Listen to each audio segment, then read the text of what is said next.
ওষুধ শিল্প এবং গার্মেন্টস সেক্টরে বাংলাদেশ উন্নতিটা করেছে এবং বাংলাদেশের অর্থনীতি কে সচল রাখার এবং অর্থনৈতিক উন্নতি করার যেই একটি গুরুত্বপূর্ণ জায়গা, সেটা নিয়ে অনেকেরই ঈর্ষা আছে এবং অনেকেরই সেই বাজার দখলের প্রয়াস এর আগেও আপনারা দেখেছেন। পরিস্থিতি কিছুটা কঠিন ছিল, তবে আজকে মোটামুটি পরিস্থিতি উন্নতির দিকে আছে এবং চিহ্নিত করা গেছে যে কারা এই সমস্যাটাকে উস্কে দিচ্ছে এবং বহিরাগত কারা আসছে। সেই জায়গা থেকে শ্রমিকরাও যথেষ্ট সতর্ক অবস্থানে আছেন।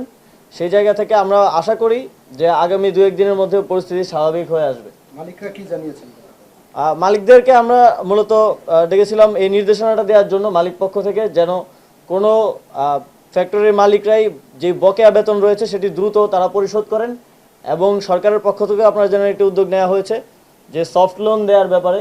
যারা ক্ষতিগ্রস্ত হয়েছে গত 1 মাসের আন্দোলনে, তাদেরকে সফট লোন দেওয়ার মাধ্যমে যাতে শ্রমিকরা দ্রুত বেতনটা পায় সে বিষয়ে তাদের সাথে আলোচনা হয়েছে। আমরা খুব অল্প সময় হয়েছে দায়িত্ব নিয়েছি। আমাদের আসলে অধিকাংশ জিনিসই কাগজে কলমে আছে, কিন্তু তার বাস্তবায়ন নেই। মাঠে গিয়ে সেটার ইমপ্লিকেশনটা সেভাবে হয় না। তো সেই জায়গাগুলো, সেগুলোর বাস্তবায়ন এবং প্রয়োজনে আরও সংস্কার, সকল পক্ষের সাথে কথা বলে আরও শ্রমিক বান্ধব কিভাবে করে তোলা যায় সে বিষয়ে আমরা অবশ্যই কাজ করব এবং বাস্তবায়নের জন্য ইতিমধ্যে আমরা নির্দেশনা দিয়েছি। সরকার এ বিষয়ে সর্বোচ্চ চেষ্টা করবে এবং একই সাথে আমরা সকল পক্ষের যারা স্টেক হোল্ডার আছেন সকল পক্ষেরও সহযোগিতা প্রত্যাশা করব।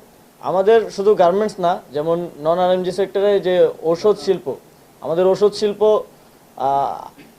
ঈর্ষণীয়ভাবেই ভালো করেছে বিগত বছরগুলোতে এবং ওষুধে আমরা মোটামুটি স্বয়ংসম্পূর্ণ এবং আমরা বিদেশেও রপ্তানি করছি।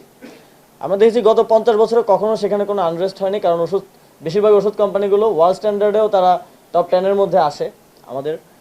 তো তারা সব ধরনের স্ট্যান্ডার্ড মেনে চলে এবং শ্রমিকদের বেতন ভাতা দিয়ে নিয়ে সেখানে কখনো কোনো আনরেস্ট হয়নি।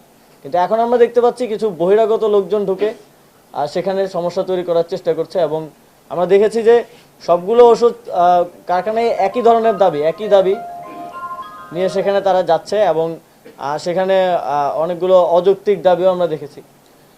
তো কিছু ওষুধ শিল্প এবং গার্মেন্টস সেক্টরে বাংলাদেশ যেই উন্নতিটা করেছে এবং বাংলাদেশের অর্থনীতি কে সচল রাখার এবং অর্থনৈতিক উন্নতি করার যেই একটি গুরুত্বপূর্ণ জায়গা, সেটা নিয়ে অনেকেরই ঈর্ষা আছে এবং অনেকেরই সেই বাজার দখলের প্রয়াস এর আগেও আপনারা দেখেছেন। এবং এইখানে যদি পরিস্থিতিকে আমাদের যারা ক্রেতা আছে দেশের বাইরে তাদের কাছে তুলে ধরা যায় যে এখানে পরিস্থিতি ভালো না, সেক্ষেত্রে সেটা তাদের জন্যই আসলে পথ তৈরি করে দেয়। তো সেই জায়গা থেকে আমাদের কাছে ইনফরমেশনও আছে, আমরা দেখছি যে এখানে যারা বহিরাগত, যাদের এই শিল্প এবং শ্রমের সাথে কোনো সম্পর্ক নেই, তাদেরকেও এখানে ঢোকানো হচ্ছে এবং এখানে ইনভেস্ট করা হচ্ছে। তাদেরকে এখানে রাখার জন্য লাঠিসোঁটা নিয়ে গিয়ে তারা কারখানায় হামলা করছে। অনেক ক্ষেত্রে আমরা দেখেছি যে শ্রমিকরা তাদেরকে বাধা দিচ্ছে হামলা করা থেকে। তো এই জায়গা থেকে আমরা মনে করছি যে এখানে একটা চেষ্টা হচ্ছে বাজার দখলের, কিন্তু শ্রমিকরাও এই বিষয়ে সচেতন আছেন, শ্রমিকরাও তাদের কারখানা রক্ষায় কাজ করছেন। আমরা মনে করি এই ধরনের কোনো ষড়যন্ত্রই আসলে বাস্তবায়ন করা সম্ভব হবে না। বিগত আন্দোলনের সময়ে যারা ক্ষতিগ্রস্ত হয়েছে স্পেসিফিক তাদের জন্য অর্থ মন্ত্রণালয় থেকে ইতিমধ্যেই 3000 কোটি টাকার একটা সফট লোন দেওয়ার সিদ্ধান্ত হয়েছে এবং আরও কিভাবে এটা বৃদ্ধি করা যায় সে বিষয়ে আলোচনা চলছে।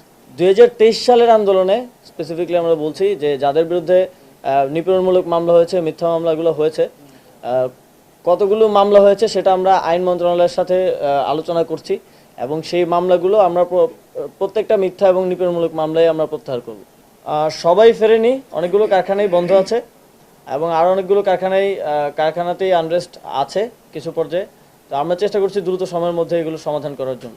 যৌথ বাহিনী সেখানে কাজ করছে এবং তারা সেখানে মাইকিং করছে এবং মালিক পক্ষ থেকেও মাইকিং করা হচ্ছে এবং এই কারণেই পরিস্থিতি কিছুটা আজকে আমাদের কন্ট্রোলে এসেছে এবং আমি মনে করি যে আগামী 2-3 দিনের মধ্যে পুরোপুরি নিয়ন্ত্রণে চলে আসবে। আমরা ইতিমধ্যে তথ্য নেওয়া শুরু করেছি যে ঝুট ব্যবসাকে কেন্দ্র করে কারা সেখানে আনরেস্ট করার চেষ্টা করছে। ইতিমধ্যে আমরা তালিকা সংগ্রহ শুরু করেছি এবং বহিরাগত কারা আসছে এবং কিভাবে আসছে, কাদের ইন্ধনে আসছে সে বিষয়ে আমরা তথ্য নেওয়ার চেষ্টা করছি এবং খুব দ্রুত সময়ের মধ্যেই তাদের বিরুদ্ধে কঠোর ব্যবস্থা নেবে সরকার।